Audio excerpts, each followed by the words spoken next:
Hello everyone, welcome to my brand new food blog. আজকে আমি তোমাদের সাথে শেয়ার করব নবদ্বীপের কিছু ফেমাস এবং চিপেস্ট ফুড। তো চলো শুরু করা যাক। ফার্স্টেই আমি নিয়েছিলাম কচুরি, যার দাম নিয়েছিল পার পিস মাত্র 5 টাকা করে। আর এটা খেতে কিন্তু দারুণ ছিল, এর সাথে কিন্তু খুব সুন্দর একটা আলুর তরকারিও দিয়েছিল। এরপর দেখতে পাচ্ছ এই প্ল্যাটারটা, যারা মিষ্টি লাভার তাদের জন্য তো এই প্ল্যাটারটা অসাধারণ।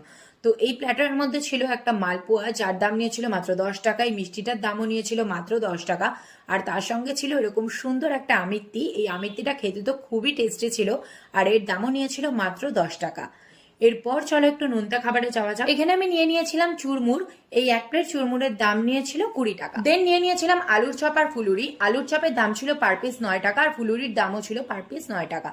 এরপর নিয়ে নিয়েছিলাম মোচার চপ, আর এই নিরামিষ মোচা চপটা খেতে কিন্তু দারুণ টেস্টি ছিল। এর দাম নিয়েছিল মাত্র 10 টাকা। এরপর চলে এসেছিল নবদ্বীপের ফেমাস সাদা মিষ্টি দই, যেটা তো আমার ভীষণই ফেভারিট। আর এখানে আমি নিয়েছিলাম 100 গ্রাম সাদা মিষ্টি দই, যার দাম নিয়েছিল 20 টাকা। এরপরেই ছিল নবদ্বীপের ফেমাস লাল ক্ষীর দই। এটাও কিন্তু খেতে খুবই টেস্টি, আর এখানে ছিল এটা 500 গ্রামের হাড়ি, এর দাম নিয়েছিল 150 টাকা।